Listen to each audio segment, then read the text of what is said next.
Hello and welcome to the Healthcare Today podcast. Our guests this week are Kobinger and Nicolas Gehring, co-founders of CertHub, a firm that uses AI to help medical device companies navigate regulatory compliance in Europe. For most medtech startups and smaller manufacturers, getting a device approved means facing up to 3 years of documentation, registration, and preparation. That timeline could be a real problem, not just for companies trying to stay afloat, but also for patients waiting for new devices to reach them. CertHub claims AI can cut that process down to weeks, and their platform is being used by device manufacturers and health system procurement teams who want to move faster through Europe's regulatory requirements without skipping the necessary steps. Today, Leon and Nicolas talk about why regulatory compliance is a bottleneck that doesn't get much public discussion, and what faster compliance could mean for medical device approval across Europe. Leon and Nicolas, welcome. Let's get straight into it. What is currently the hardest part of medical device regulation, MDR compliance, for a medtech startup? And I guess by extension, how does CertHub fit into this environment? Yeah, thank you, Glenn. Very good question. So maybe before we go into the biggest problem, let's talk about what actually is a medical device. So it's everything which you normally will use in a hospital. It can be the PCR test, it can be a surgical knife, it can be a medical glove, for example. But also on the high end and more complex part, it can be using AI in radiology, for example, on a MRI device. We fit in there by saying, look, there are a lot of manufacturers who build those devices, and we support them to get fast and easier to the market. So this is where we fit in. So now to your question, what's the hardest part regarding it?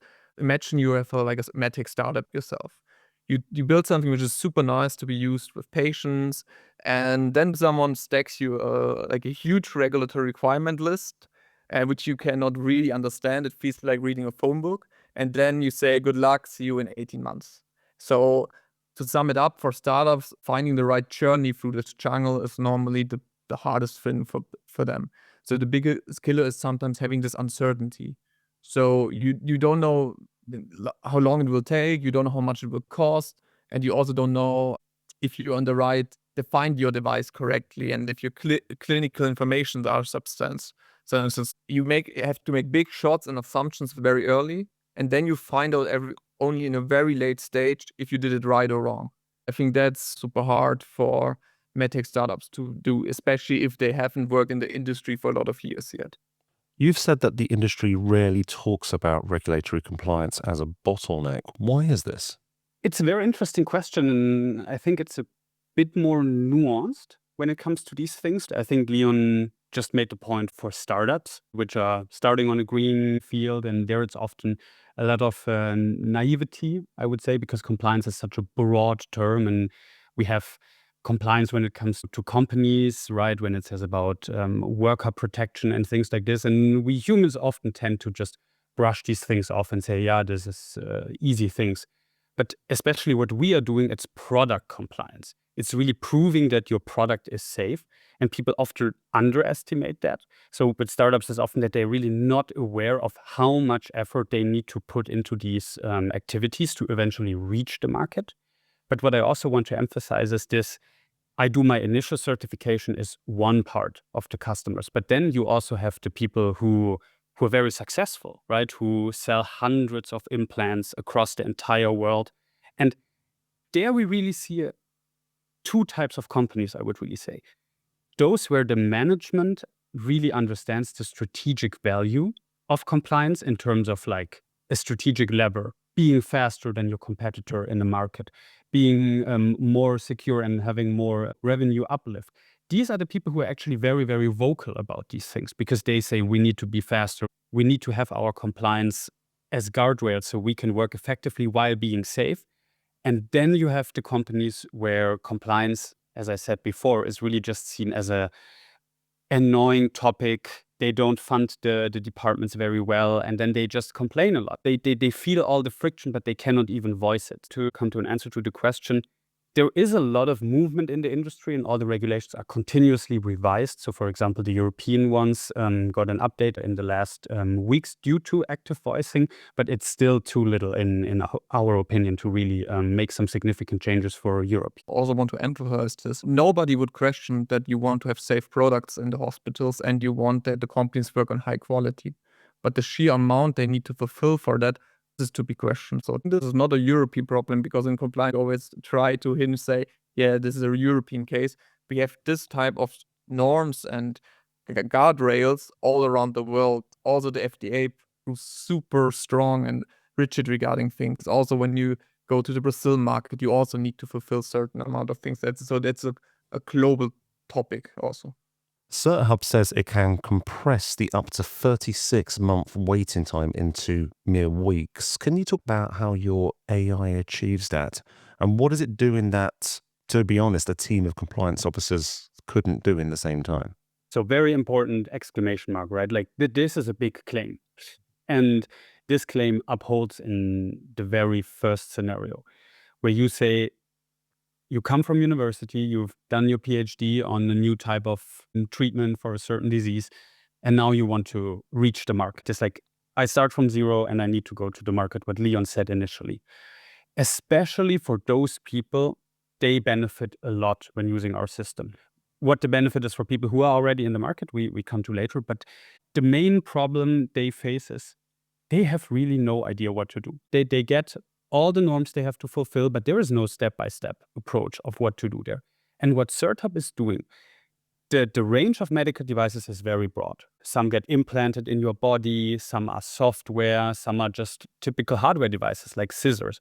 So what you need to do is vastly dependent on those different properties. So we guide you through the whole process and configure an entire system just based on your device. When it comes to the technical documentation, which proves you build a safe product, as well as a quality management system, which shows all the different processes. So you don't start with no compass or guidance, but you have an entire roadmap shown up to you, pre-configured to you. And the only thing you now need to do is tailor these information to your specific company.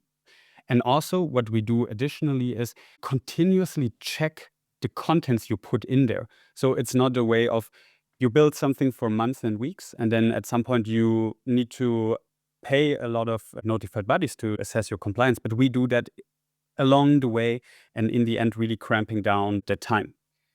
Maybe another note, what is the time which is still remaining? What is still parts which we cannot help? This is really when companies have to deal a lot with external other parties. So when you have to do clinical trials, these things just take time.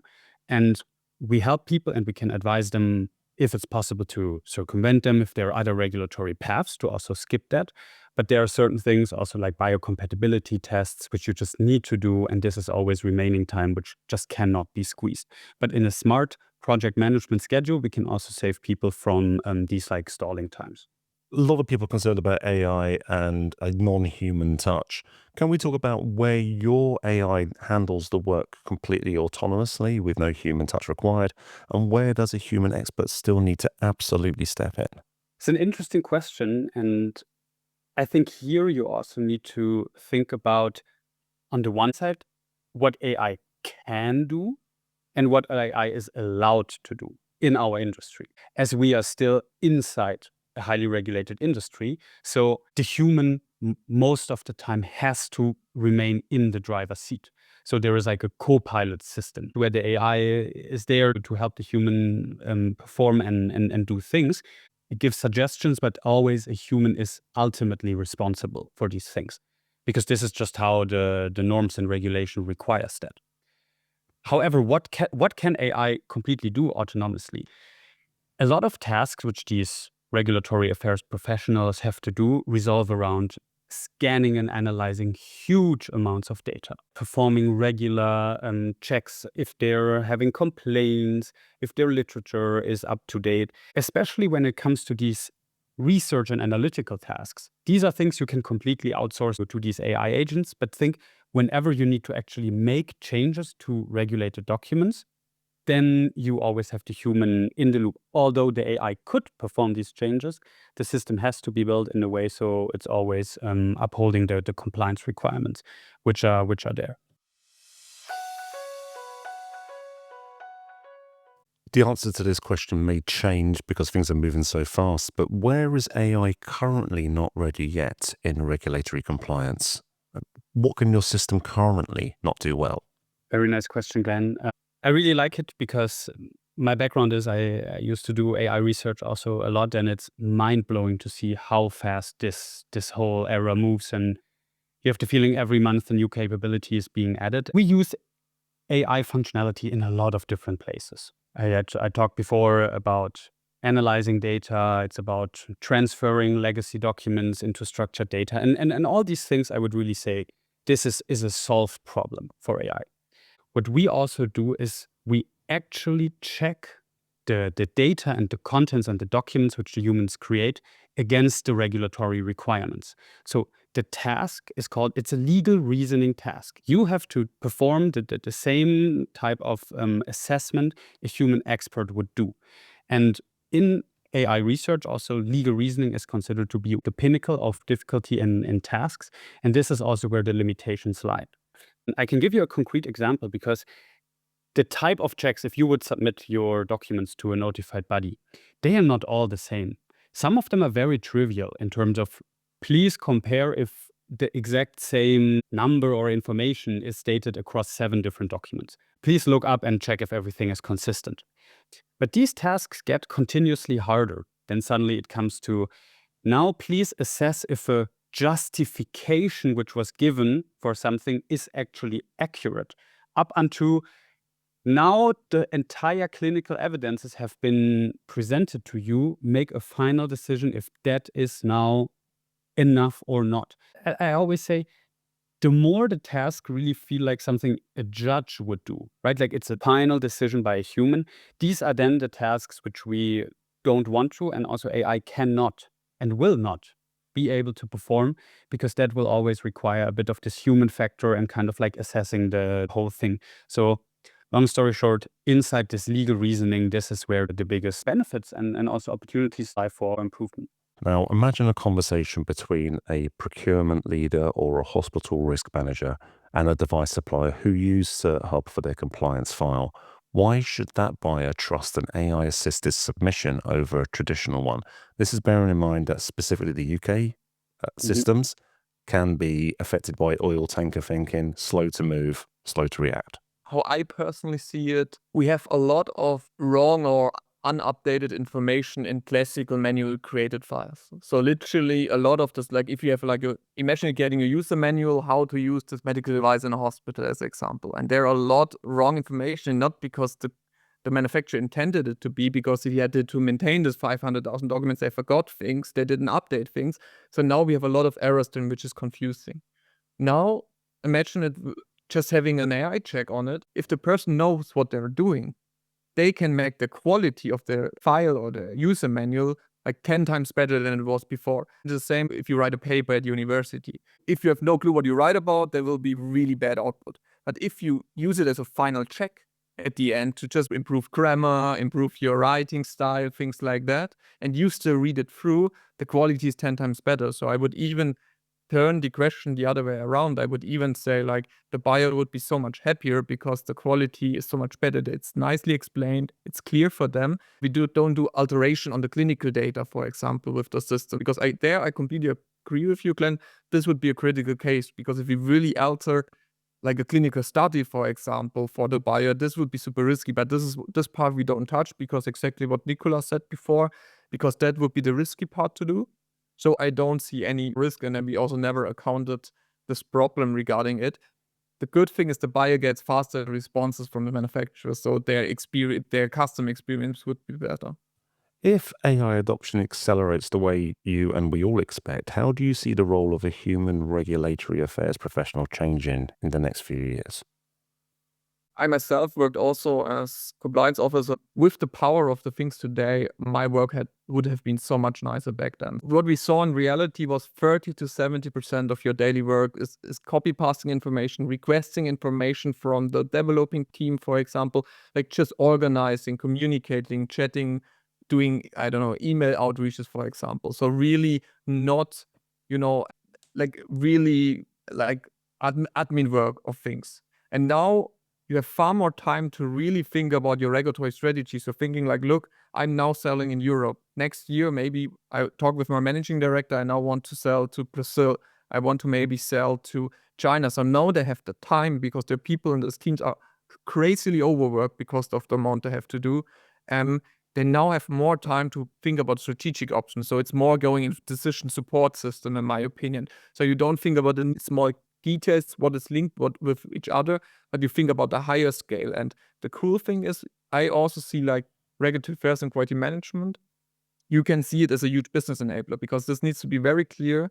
Without this permission, you're not allowed to sell. A good managing director understands this. If I don't have the permission, I am not allowed to sell my product. I can make zero revenue. And I think it will get more into the strategic position. So the future could be it either moves more into the developing area or it moves more into the really strategic areas, so really on the top management of a company. So this is what I see changes for the teams. Overall, I do think that the team sizes will get smaller. So it will be really important departments, but the question is, do you need 100, 200 people in the departments, or would 50 people be enough? But this is what we honestly see everywhere else as well at the moment. This is what I see. A really strong regulatory affairs person using AI is, for me, a power horse. If you could be hesitant to use it, I think then it could be problematic in the future. Final question. What keeps you both up at night about the future of health innovation in Europe? That's not just your company, but the whole ecosystem.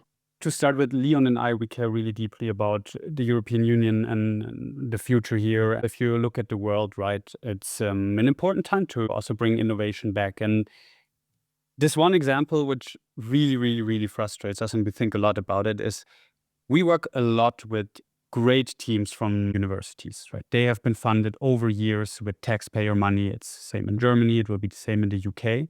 And then they approach us and ask us about, now we want to do the market access. These days, 80% of all the teams go to the US because they say it is so cumbersome for us to enter the European market. We go to the US first because we need to make the revenues. And now we have the situation where we fund the teams, the development, the great technology, but we don't benefit from it. It moves abroad. And these things really keep us up at night because we want that this innovation ends up here in Europe. And also, as Leon said at the beginning, nobody questions the need for things like this. Everyone wants to build safe products. Everyone wants that their loved ones are being treated in the best way possible. But the daily operation and doing and like performing these compliance frameworks is so cumbersome. And we really want to be the ones who enable the people to, have fun again in their work and help them focus on the strategic work because it's such an important thing, but so much overlooked. Obviously, I can completely agree with this part. Maybe on top to look at the whole ecosystem, because I think it's always a little bit of an excuse saying, because only regulations are stricter in Europe, this is my very personal opinion. FDA is not easier to get in the US to get a clearance for a medical device. It's just a more structured process to get there. That's the big difference. Also, we have now a regulation revision, which also makes things a little bit easier for some of the manufacturers at the moment.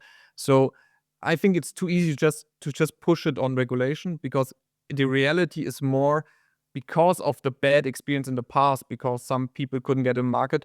There's also not enough investment money for medtech at the moment. So I also want to emphasize we need more push on this field because if you're going on to, we have so many friends who also have medtech startups, and if you reach a certain point of your company level, there's not a lot of money to get investment money in Europe. You need to go to the US just because of the financial powers and about the investment sums. Because all this PCR tests, all this information, also a lot of this really top-notch things we see at the moment, which exploding, also these are parts where you need a huge amount of funding, and we need to fund them strongly and put problems out of the way, and regulation is like one part of it.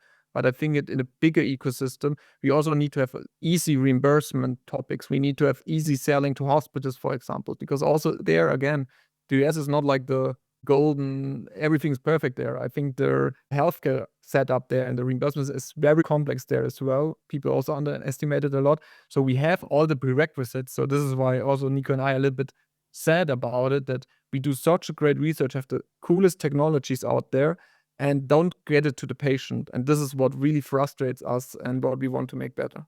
Nicolas Gehring, Leon Kobinger, thank you so much for your time. Thank you. Thank you for having us, Glenn.